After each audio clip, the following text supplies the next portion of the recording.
Hello friends, welcome to our channel. മിക്ക ആളുകൾക്ക് ഒരുപാട് ഇഷ്ടമുള്ള പുളിഞ്ചിയാണിത്.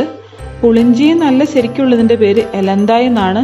പക്ഷേ എലന്തായ്ക്കായ നമ്മുടെ കേരളത്തിൽ അത്ര കോമൺ അല്ലാത്തതുകൊണ്ട് എല്ലാവരും ഇതിനെ പുളിഞ്ചി എന്നാണ് വിളിക്കുന്നത്. അത്യാവശ്യം പുളിയും മധുരവും എരിവും എല്ലാം കൂടെ മിക്സായിട്ടുള്ള നല്ല ടേസ്റ്റായിട്ടുള്ളൊരു സാധനമാണിത്. അപ്പോൾ നമ്മുടെ ഇപ്പോഴുള്ള 30 വയസ്സിന് മുകളിൽ പ്രായമുള്ള എല്ലാവരും അവരുടെ സ്കൂൾ പഠനകാലത്ത് ഇത് ധാരാളം കഴിച്ചിട്ടുണ്ടാകും. ആ സമയത്തൊക്കെ ഇത് എല്ലാ ചെറിയ കടകളിലും ഈ സ്വീറ്റ്സൊക്കെ വിൽക്കുന്ന എല്ലാ കടകളിലും അവൈലബിൾ ആയിരുന്നു. ഇപ്പോഴത് എപ്പോഴും എല്ലായിടത്തും അവൈലബിൾ അല്ലെങ്കിലും നമുക്കിത് ചില സ്ഥലങ്ങളിൽ നിന്നൊക്കെ കിട്ടാറുണ്ട്.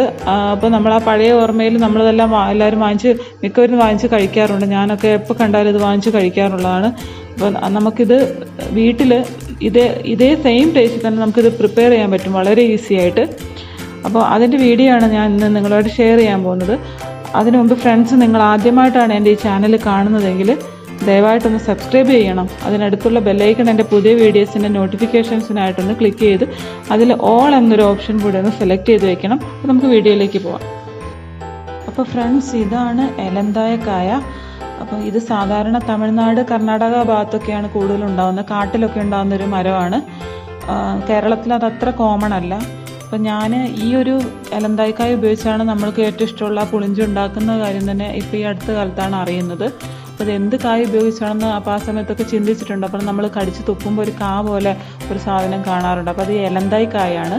അപ്പോൾ ഈ എലന്തായ്ക്കായ നമ്മൾ കുറച്ച് വാങ്ങിച്ചാൽ മതി. നമുക്ക് അത്യാവശ്യം വേണ്ട പുളിഞ്ചി നമുക്ക് റെഡിയാക്കാൻ പറ്റും. ഇനി നമുക്കിത് നല്ലപോലെ കഴുകി ഉണക്കിയെടുക്കാം. ഇത് കുറച്ച് എലന്തായ്ക്കായകളേ ഉള്ളൂ.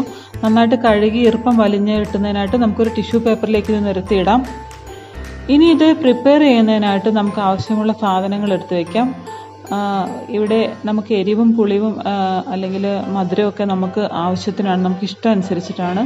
അപ്പോൾ ഞാനിവിടെ അല്പം ഉപ്പുണ്ട് എടുക്കുന്നുണ്ട്, 4 വറ്റൽമുളക്, വെല്ലം, അതുപോലെ കായംപൊടിയാണ് എടുക്കുന്നത്. ഇത്രയും ഇൻഗ്രീഡിയൻസ് മാത്രം ആവശ്യമുള്ളൂ. വെല്ലം നമുക്ക് കറുത്ത കളറിലുള്ള വെല്ലം എടുക്കാം.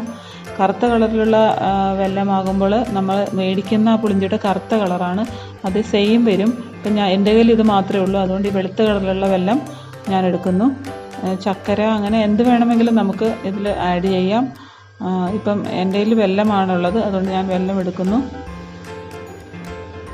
ഇനി നമുക്ക് ഇതിൻ്റെ പ്രിപ്പറേഷൻ എങ്ങനെയാണെന്ന് നോക്കാം. നമ്മൾ ആദ്യമായിട്ട് നല്ലപോലെ മിക്സിയിലൊന്ന് അടിച്ചെടുക്കണം. മിക്സിയിൽ കുരുവൊക്കെ ഒന്ന് വേർവിട്ട് കിട്ടുന്നതിനായിട്ടാണ് നമ്മൾ അടിച്ചെടുക്കുന്നത്.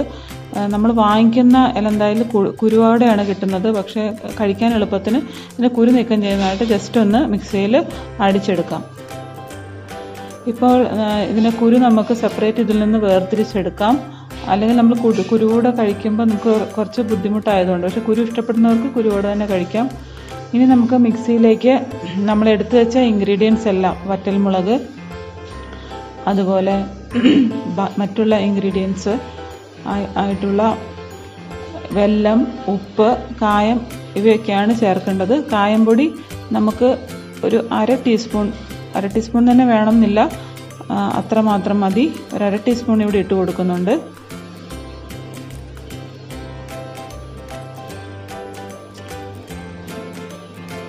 ഇനി വെല്ലം ജസ്റ്റ് ഒന്ന് ഇടികല്ലിൽ വെച്ച് ഇടിച്ച് ഇട്ട് കൊടുക്കാം. ഒരു 4 കഷ്ണം വെല്ലമേ എടുത്തിട്ടുള്ളൂ. അത്ര തന്നെ നമുക്ക് വേണം നമ്മുടെ മധുരത്തിനനുസരിച്ച്. മധുരം അധികം ഇഷ്ടപ്പെടാത്തവർക്ക് വെല്ലം വളരെ കുറച്ച് ചേർത്താൽ മതി. ഇഷ്ടപ്പെടുന്നവർക്ക് വെല്ലം അധികം ചേർക്കാം. ഇവിടെ കുറച്ച് മാത്രമേ വെല്ലമേ ചേർക്കുന്നുള്ളൂ ഇപ്പം.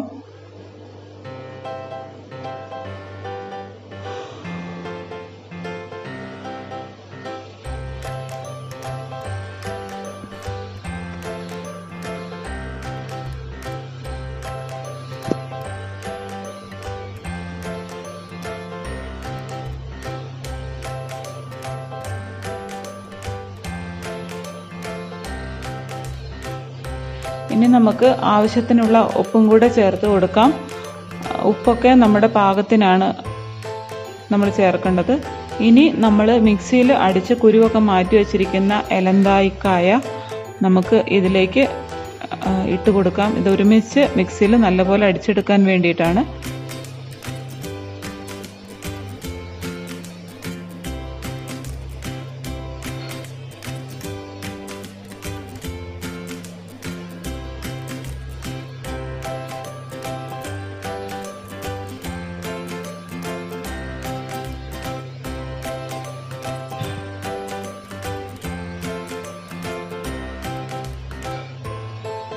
മിക്സിയിൽ നല്ല ഒരു ഫൈൻ പേസ്റ്റ് ആകുന്ന വരെ നമുക്ക് നല്ലപോലെ ഒന്ന് അടിച്ചു കൊടുക്കാം.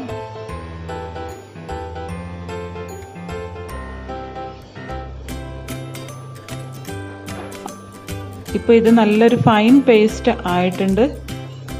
നല്ലപോലെ അരയണം. നമ്മുടെ പുളിഞ്ചി റെഡി ആയിട്ടുണ്ട്. ഇത്ര മാത്രമേ ഇതിൻ്റെ പ്രിപ്പറേഷനുള്ളൂ. ഇനി നമുക്കിത് സാധാരണ രീതിയിൽ ഈ പുളിഞ്ചി തയ്യാറാക്കാനായിട്ട് നല്ല ശക്തിയുള്ള വെയിലത്ത് വെച്ച് എടുക്കുകയാണ്. അപ്പോൾ ഒന്നും കൂടി ഇത് ഡാർക്കാവും. കറുത്ത കളറിലുള്ള ചക്കരയാണ് ചേർത്തതെങ്കിൽ ശരിക്കും നല്ല ഡാർക്ക് കളറിൽ കിട്ടും. ഇതിപ്പം വെളുത്ത കളറിലുള്ള നല്ല മഞ്ഞ നിറത്തിലുള്ള വെല്ലമാണ് ഉപയോഗിച്ചിരിക്കുന്നത്. അതുകൊണ്ട് തന്നെ ആ ഡാർക്ക് കളർ വന്നില്ല. ഇപ്പോൾ വെയിലത്ത് കൂടെ വെച്ച് കഴിഞ്ഞാൽ നമുക്ക് കുറച്ചും കൂടെ ഡാർക്കായിട്ട് ഇത് കിട്ടും. അപ്പം ഇതിൻ്റെ ടേസ്റ്റ് എന്ന് പറയുമ്പോൾ നമ്മൾ കഴിക്കുന്ന പുളിഞ്ചിയുടെ അതേ ടേസ്റ്റ് തന്നെയാണ്. വ്യത്യാസമൊന്നുമില്ല. നിങ്ങളത് പ്രിപ്പയർ ചെയ്ത് നോക്കിയാൽ തന്നെ അത് മനസ്സിലാവുള്ളൂ.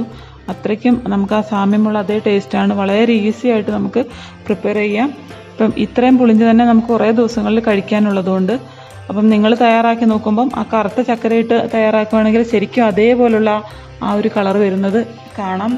അതോടൊപ്പം തന്നെ കായ വേണമെങ്കിലും നമുക്ക് ആഡ് ചെയ്യാം. അതിൻ്റെ കുരു വേണമെങ്കിൽ ആഡ് ചെയ്യാം നമുക്ക്.